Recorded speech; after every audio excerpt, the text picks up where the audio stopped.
So మరి ఈరోజు video ఏంటో మీకు అర్థమైపోయింది కదండి, మా వినాయక చవితి సెలబ్రేషన్స్. సో ఇదిగోండి మా పూజా గది అవుట్లుక్ అయితే ఇలా ఉంది. ఇప్పుడు మీకు కంప్లీట్గా డీటెయిల్గా చూపిస్తాను. ఇదిగోండి మా పూజా గది స్టార్టింగ్ అనమాట. మాకు అక్కడ మేకులు అవి లేవు, అందుకని చెప్పేసి ప్లాస్టర్స్ వేసుకొని మామిడాకులు కట్టుకున్నాము. అండ్ లోపలికి వెళ్ళిపోతే చూసారు కదా, పైన అక్కడ నేను కృష్ణుడి ఫోటో అది అంతా పెట్టుకున్నాను. మీరు కృష్ణాష్టమి సెలబ్రేషన్స్ చూసుంటే మీకు అర్థమవుతుంది. అండ్ అక్కడ కొంచెం మామిడాకులు కూడా వేసేసుకున్నాను, కొద్దిగా ఖాళీ అది ఉందని. అండ్ ఇలా కిందకు వచ్చేసరికి నేను నిత్యం పూజించుకునే దేవుళ్ళండి వీళ్ళు. దయచేసి ఆ కోడర్పులు పట్టించుకోవద్దు. నేను ఇప్పటికీ 10 టేక్స్ తీసుకున్నానండి వాయిస్ ఓవర్కి, అయినా కూడా అది అరుస్తూనే ఉంది. అండ్ ఇక్కడ వచ్చేసి నిత్యం పూజించే దేవుళ్ళండి వీళ్ళు. అండ్ అక్కడ కూడా దీపారాధన చేసేసుకున్నాను.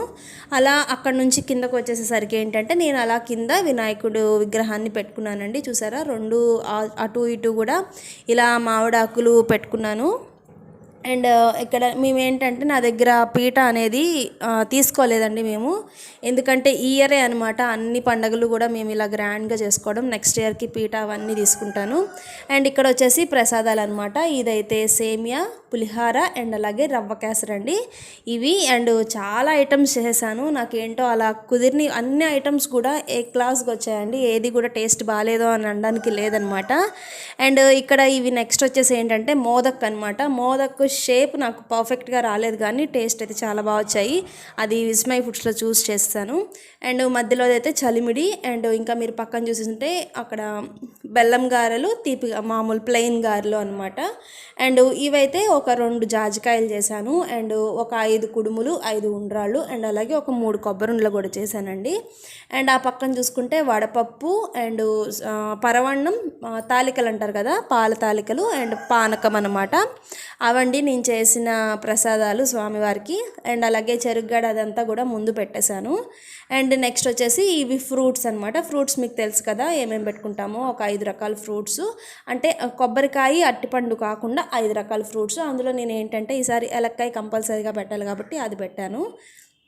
నెక్స్ట్ వచ్చేసి ఇలా ఇత్తడి ప్లేట్లో పెట్టుకున్నానండి వినాయక స్వామిని. బియ్యం వేసి కొద్దిగా పసుపు వేసి పెట్టుకుంటాం కదా, అలా పెట్టుకున్నాను అనమాట. మల్లెపూలు అనేవి మాకు దొరకలేదండి, ఎంతో ట్రై చేశాను, నాకు తల్లకు కూడా లేవన్నమాట.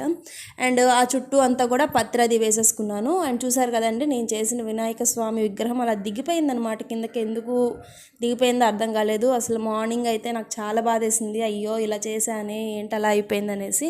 ఇంకా అప్పటికప్పుడు వెళ్ళి మా హస్బెండ్ విగ్రహం తీసుకొచ్చేస్తే చేసేసాము. మీరు ఇక్కడ అబ్జర్వ్ చేశారు కదా, నేను ఇత్తడి పళ్ళెం కింద కూడా ముగ్గు వేసి అట్లా వైట్ కలర్ క్లాత్ని పసుపులో నానబెట్టి తీస్తే అట్లా ఎల్లో కలర్లో అయ్యిందనమాట. ఆ క్లాత్ వేసి దానిపైన నేను ప్లేట్ పెట్టుకొని వినాయక స్వామిని పెట్టుకున్నాను. సో ఇలా మేము చేసుకున్నామండి. నాకైతే ఇంకెక్కువ వీడియో షూటింగ్ అస్సలు కుదరలేదు. చేసేవాళ్ళందరూ ఎలా చేస్తున్నారో అయితే నాకైతే అర్థం కావట్లేదు. సో మరి చూసేసారు కదండి, ఇదండి మా వినాయక చవితి సెలబ్రేషన్స్. మా పూజ గది చూసారు కదా ఎంత చిన్నగా ఉందో, ఓన్లీ 1 మెంబర్ కూర్చొని చేసేంత వరకు సరిపోతుంది అనమాట. సో ఇంకా మేమిద్దరం అలా దగ్గరగా అడ్జస్ట్ అయ్యి చేసుకున్నాము. అండ్ మా పూజ అయ్యేసరికి 11:15 అయిందనమాట. 11:15 కల్లా మొత్తం కంప్లీట్ అయిపోయింది. అండ్ నేను చాలా హ్యాపీగా ఈ పూజ అయితే చేసుకున్నానండి. నెక్స్ట్ ఇయర్కి కూడా మేము ఇంకా కొంచెం బాగుండాలి అనేసి ఆ దేవుడికి దండం పెట్టుకున్నాను. నేను అంతకంటే ఎక్కువ ఎటువంటి కోరికలు కోరుకోలేదండి. సో మరి మా పూజ సెలబ్రేషన్స్ అయితే ఇలా జరిగాయి. మీకు కనుక ఈ వీడియో నచ్చితే లైక్ చేయండి. అండ్ అలాగే ఈ వీడియోని నేను చేసుకున్న డెకరేషన్ ఇంకెవరికన్నా యూజ్ అవుద్ది అనుకుంటే షేర్ చేయండి. అండ్ మీరు కనుక నా ఛానల్లో ఈ వీడియోని ఫస్ట్ టైం కనుక చూస్తే సబ్స్క్రైబ్ చేసుకోండి. తిరిగి మరొక మంచి వీడియోలో మళ్ళీ కలుసుకుందాం. అంతవరకు ఉంటాను మరి, బాయ్.